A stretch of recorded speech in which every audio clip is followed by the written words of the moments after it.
This is Cubs! Guys, alam nyo ba, pag nandito ka sa probinsya, marami kang makikitang kakaiba. Katulad na lamang to na nasa likuran ko.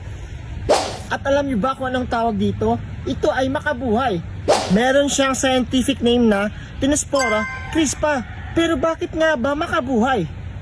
Kaya tinawag siyang makabuhay dahil kahit putol-putulin mo man yung mga sanga nito at itapon kung saan-saan, mabubuhay pa rin. O diba nakakamangha? Bakit kaya? Tsaka ito pa yung pinakamatindi mga guys. At hindi lamang yan mga guys, dahil itong ugat nito ay ginagamit na gamot sa mga sumasakit na ulo o kaya naman nilalagnat.